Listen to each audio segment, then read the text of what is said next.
The Best in the World podcast with Richard Parr.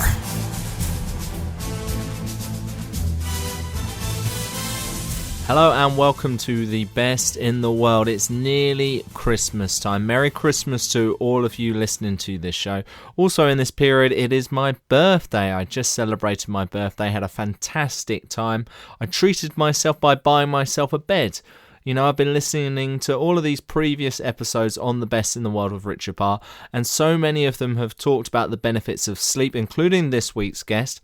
And so I thought, look, I need to sleep properly. And I'll tell you what, there's a lot to learn when it comes to beds, of all the different types of springs you can get, the different mattresses, what type of base it goes on. I got a divan, by the way.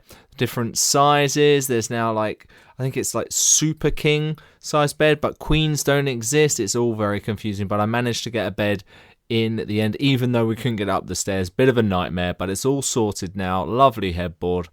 All good. Going to get some great night's sleep, and that will help me improve my everyday life, because that's what we do on this show. We learn from the very best. Also, to celebrate my birthday, I went to see the brand new Star Wars movie, Rogue One, which I pretty enjoyed. I thought it was much better than the Star Wars movie which came out last year, which I was pretty disappointed with.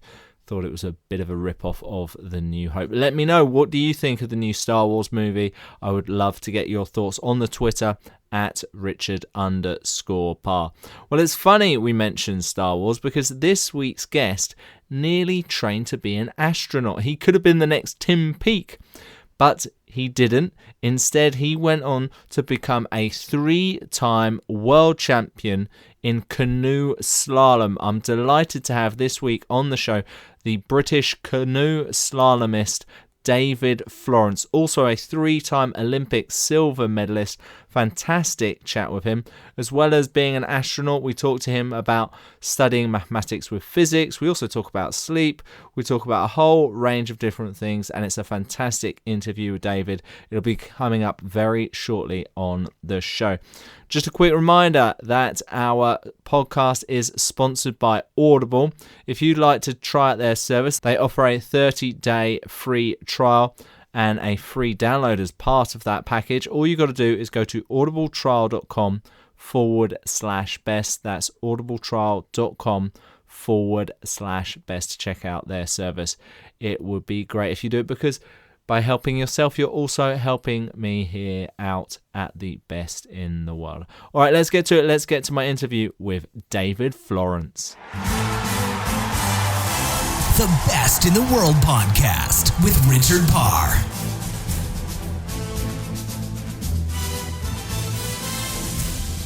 David Florence, world champion canoe slalom athlete. Welcome to the Best in the World. So great to have you on here. So much to talk about, particularly about being a canoe athlete, a canoeist.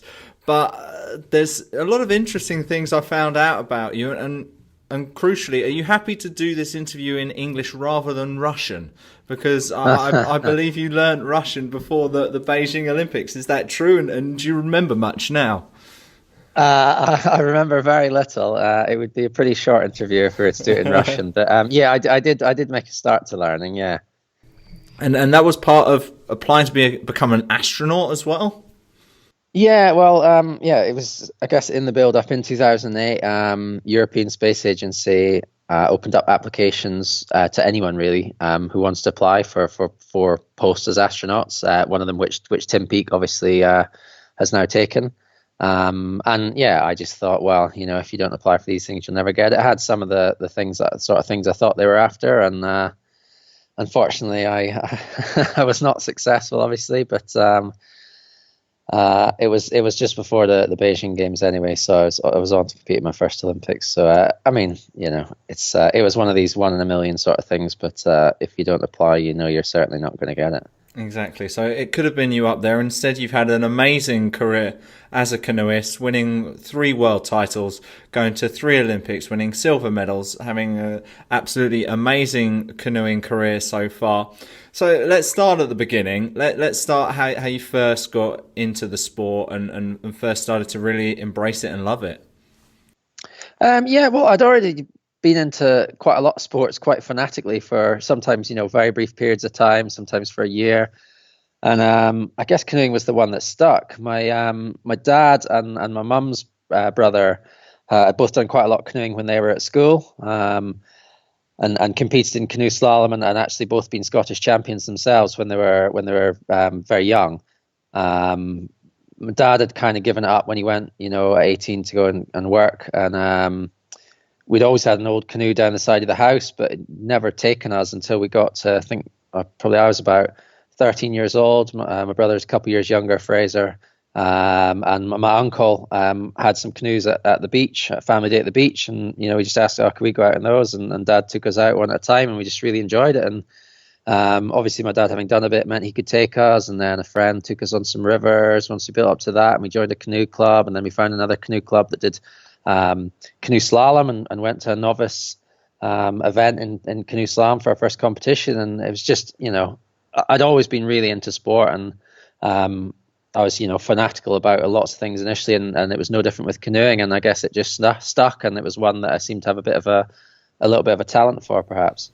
But it can be quite a scary sport compared to many of the others. In football, the worst you can get is a kick or an injury. While I guess in canoeing and canoe slalom in particular, you've got outside factors which you can't control. Were you always a kind of brave person?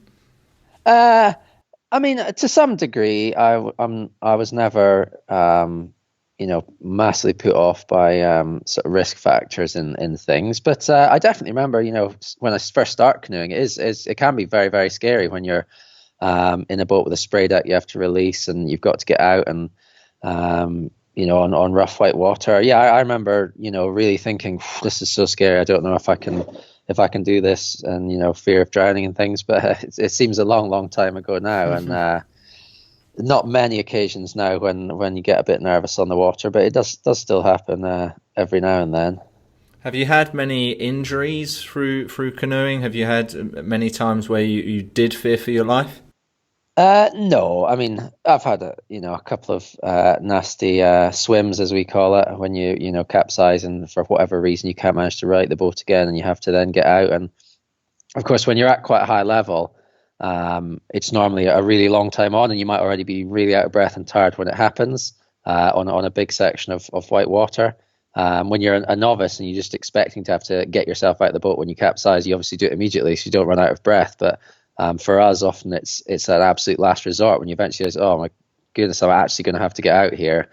But that's not happened for a few years, thankfully. And in terms of injuries, I've been really lucky. A lot of guys in our sport do end up with shoulder dislocations.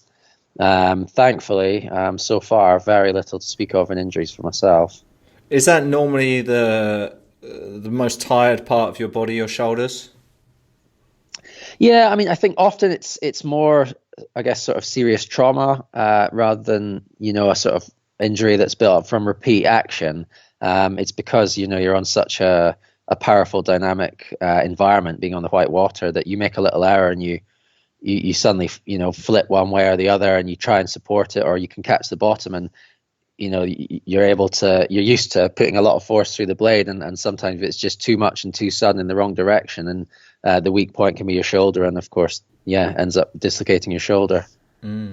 So you grew up, you started doing canoeing, and then you went to university, and you went to the University of Nottingham, and you studied mathematical physics. Now, I studied mathematics, and that was difficult enough, but mathematical physics, that sounds like something even more crazy. How were you able to manage both studying a subject quite as difficult as that and canoeing and training all at the same time? I mean, there were times when I found it hard, actually. I think at first I struggled a bit, first couple of years. I actually ended up failing my second year altogether, and thankfully, went back begging to university to let me resit and try again, and found myself by the end of university getting the hang of it, and ended up coming out with quite a good degree. But initially, I was good at maths and physics at school, and I just wanted to go to uni, and I was desperate to go to Nottingham because that is where the National Water Sports Centre was. And at the time I lived in Edinburgh, basically training most of the time on a canal, which, if you want to try and be the best in the world, there's no way you can possibly do it without, training on a good whitewater environment day in, day out. So for me, it was more about living in Nottingham and training than necessarily going to university. University is just something I guess I'd always thought I would do, and for many people at the time, that was the route to move somewhere to train. Not quite full time, but have a lot of time to be able to train around your studies. And yeah, it's I guess like a lot of things, it was a bit of a learning process, and I eventually got the hang of managing my time a bit better, and I did go part-time in the end for my last 2 years, because by that time I was training pretty seriously in canoeing and traveling a bit as well. I'm going to come back on to that in just a moment, but you said there, if you want to become the best in the world, you've got to go to somewhere like Nottingham. Where right now would be the best place in the world for any ambitious young canoeists to go and learn and train? Well, at the minute, in the world, I think it possibly is one of the best in the world. But it's a sport that's pretty driven by competing for your home nation at the Olympic Games. So if you're British, at the minute, we're all based down in Lee Valley, which is where the course they built for the London 2012 Olympic Games, and it's an absolutely incredible training environment. It's a fantastic whitewater course, undoubtedly one of the best in the world.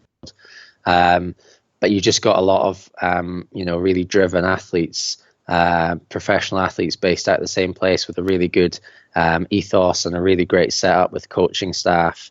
Exactly the sort of environment that you want for trying to drive success in sport. Let's just go back to the physics bit for a second. I've got two questions related to that. One, you said after you failed, you then changed things and you were able to complete it. What did you do differently? Was it just working harder? Was it getting a tutor? What kind of things did you have to change to your life to be able to succeed at that? Well, it was quite interesting actually, because it came at a time that I made a big sort of change in my canoeing as well. The first time I started doing really well at university, I'd been training really hard, and I think I had a lot of drive and commitment to put in the hours and things. But in my canoeing, there was probably something I was missing as well a bit, in terms of the ability to control my emotions and to focus on the things within my control. I would get a bit caught up in competing with other guys, get frustrated and angry at making mistakes. And it kind of all came to a head when I guess I thought I had my first chance to go to the Olympic Games in 2004 in Athens, or at least was one of the guys in the running, and I really, really threw away any chance with an absolutely abysmal performance at a crucial race, and gave up completely during the run, and that caused me to have to go and take a serious look at what I needed to work on to stop something so catastrophically bad happening again.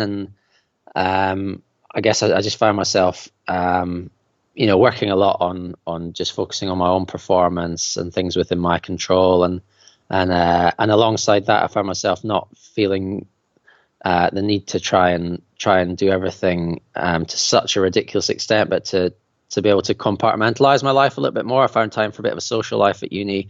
When I was at training, it was absolutely spot on and giving it my all, but I found time to schedule in working for uni as well, and sort of everything in my life went much better over about a period of a year. It was a big turning point in my career in sport, but also in lots of things in uni and personal life and everything. Now my physics is about as good as force equals mass times acceleration. That's kind of all I kind of really remember. Was there anything in particular from the mathematical physics that actually helped you technically at all as a canoeist? No, I mean, I've been asked that quite a lot of times, and no, in terms of specifics, I think the exam I did best in ever was cosmology, and there's not a lot of that you can apply directly to canoe slalom. But I think having that sort of analytical mindset, for me personally, has been one of probably my strong attributes in not just doing my training, but how I think about how to improve at the sport and how to train smarter, how to get more of each session, how to push forward the skills in the sport, and just having that analytical way of thinking about things, I think has helped me a lot. The Best in the World podcast with Richard Parr.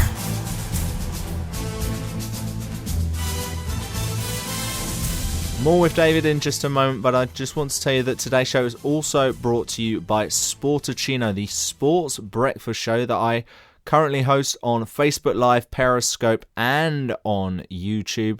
Please go and check out those pages. It's called Sportacino, SPORTUCCINO.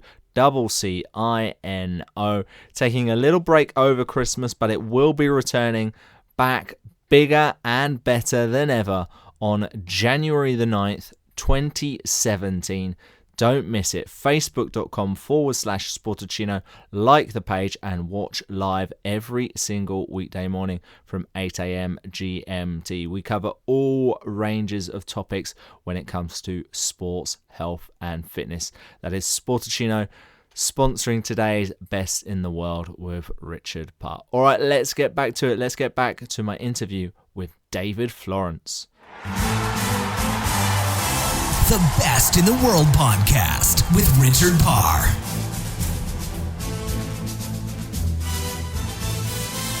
Then in 2008, you did reach the Olympic Games in Beijing. You got silver in the C1. How was that whole experience for you?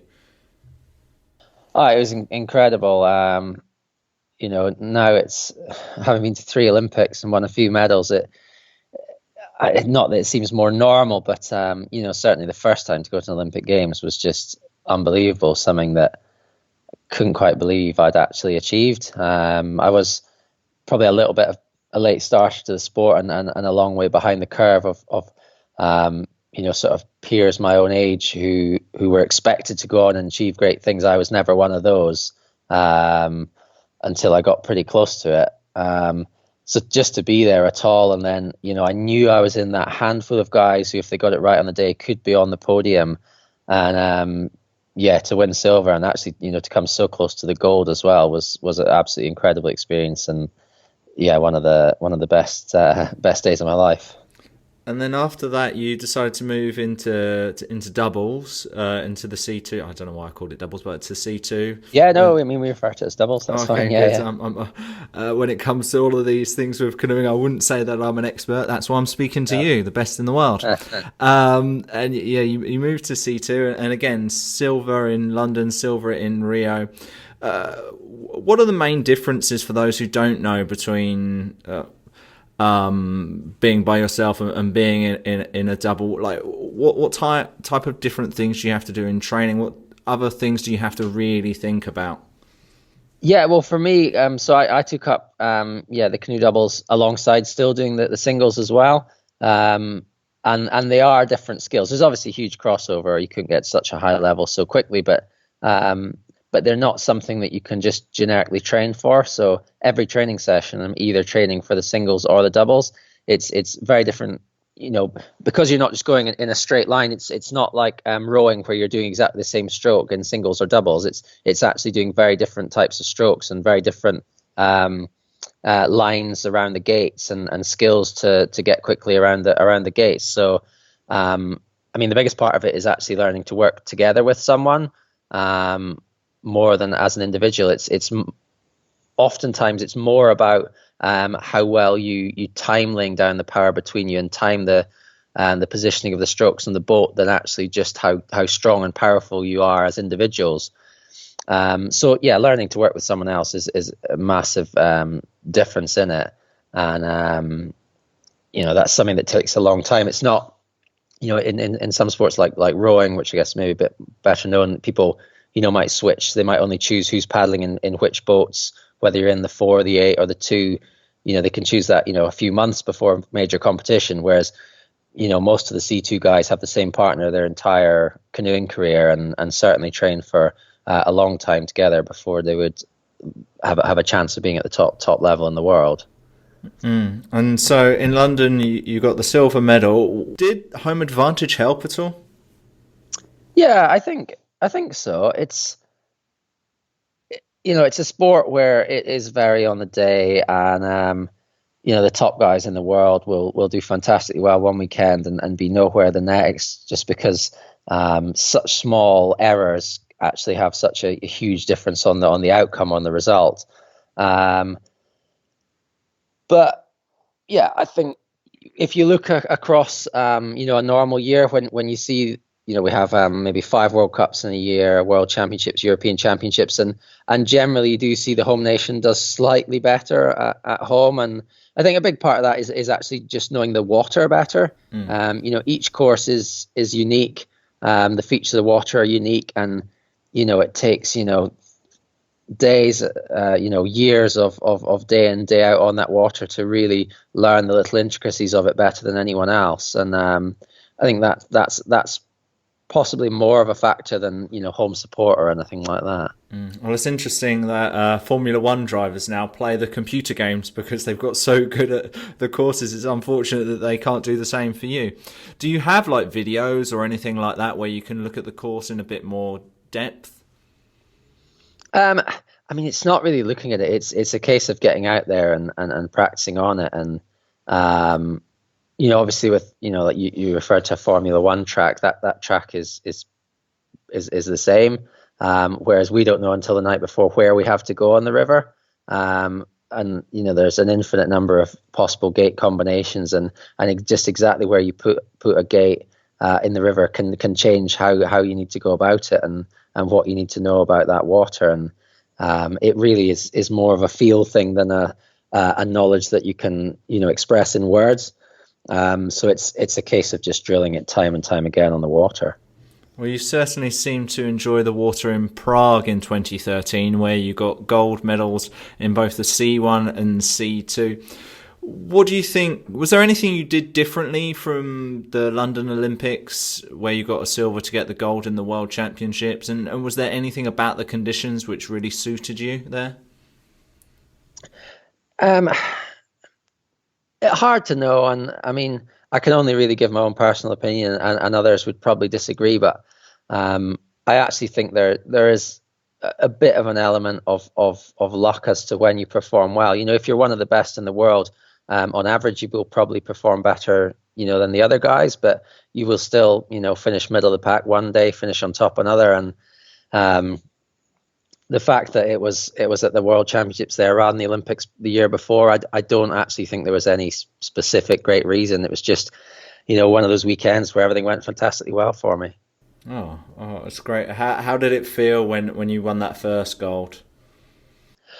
Incredible. When I was younger, I actually dreamt of becoming world champion more than Olympic champion almost when I was first getting into the sport, because our sport hadn't been in the Olympics for quite a lot of years, and the world champions were people who'd been looked up to, certainly in the 80s. Richard Fox was a Brit who was 5 times world champion and still revered as one of the most successful canoe slalomists ever. And also the World Championships for us is a more competitive event. There are 3 boats from every nation competing.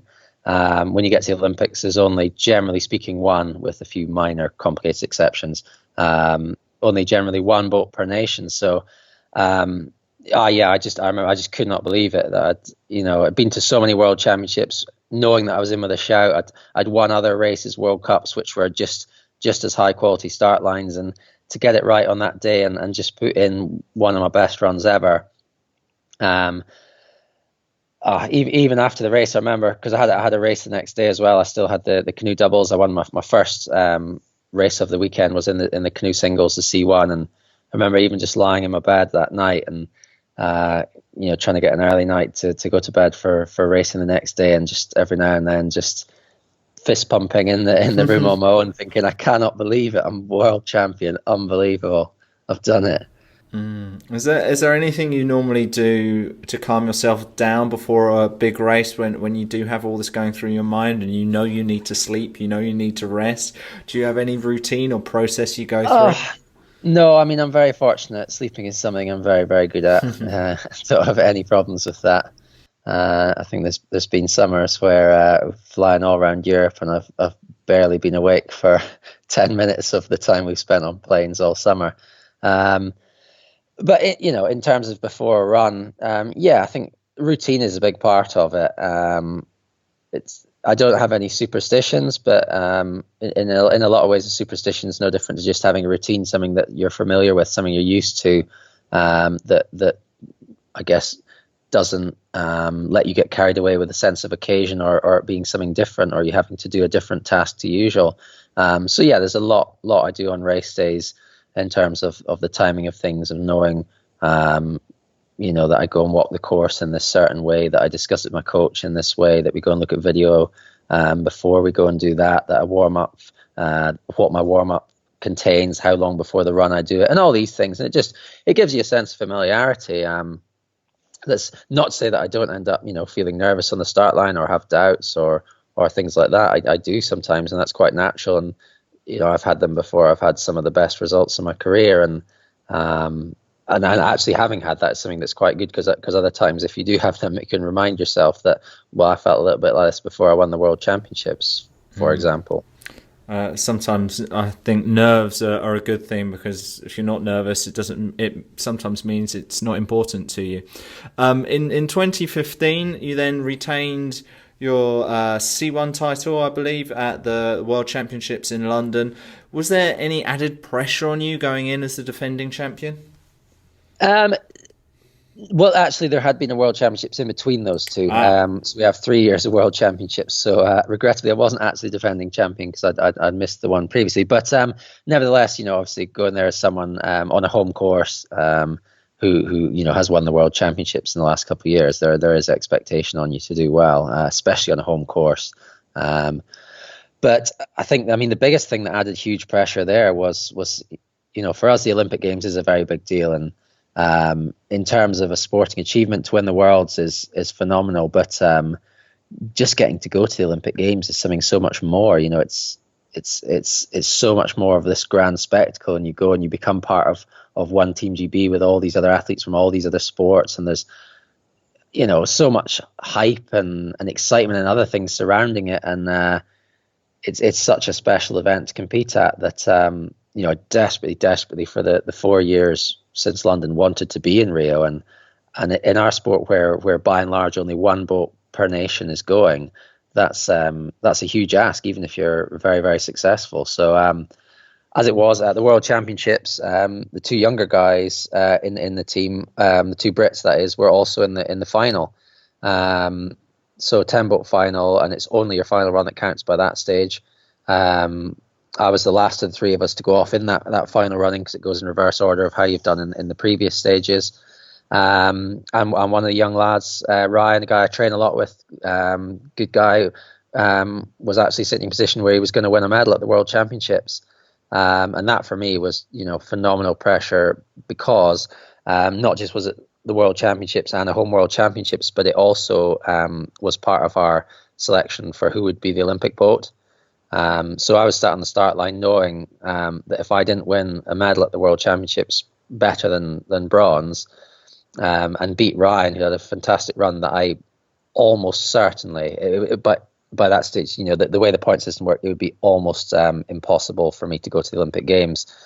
So yeah, that was definitely very, very stressful and huge amount of pressure. And I was, phenomenally pleased not just to win the Worlds, but to win it under that pressure and to do what I needed to do to get to Rio. Yeah, I realised quite how competitive it is. We had Etienne Stott on a previous podcast quite a while ago, and he won gold in London, but he didn't qualify for Rio. That just shows quite how good the British team is and how competitive it is right now. Yeah. David, it's been so great to talk to you. Unfortunately, we've run out of time. Just before we go, could you tell us how we can continue to follow you on Twitter, on social media, and everything related to that, and also anything else you'd like to bring up at the end of this show? Yeah, absolutely. Hit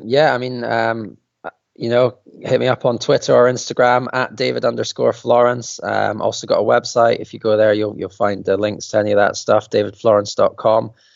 And yeah, thanks for having me on. It's been nice to have a bit of a chat about my sporting career. Not just a sporting career, an amazing career. David Florence, thank you for being on today's show, and thank you for being the best in the world. Thank you very much. Cheers. The Best in the World podcast with Richard Parr.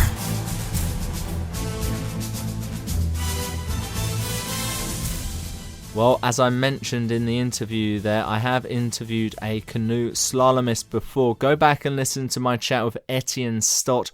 Really interesting chat with him. Got on very well with him. That's on all of the archives. You can find them on iTunes, Stitcher, Also on the website richardparr.net. All of the previous podcasts are there. We've done lots of other rowers before, such as Heather Stanning and Mahe Drysdale. Perhaps go back and listen to them. And there's lots of other interesting guests we've had on before, such as Natalie Coughlin, such as Veronica Campbell-Brown. All different sports, from rugby to cricket to football. It's all been covered on The Best in the World with Richard Parr. Please go back and listen to them. Also, if you get a moment, please rate and review the podcast on iTunes. I would really, really appreciate it. If you've got any questions for me, get in contact with me on Twitter at Richard_Parr, and also like our Facebook page, Best in the World with Richard Parr. All right, I hope you have a wonderful Christmas. I will be speaking to you again before the new year. We've got one more podcast to bring out, still to come in 2016. That'll be out next Wednesday, like we are every single week. Thanks for listening. I've been Richard, and you've been listening to The Best in the World. The Best in the World podcast with Richard Parr.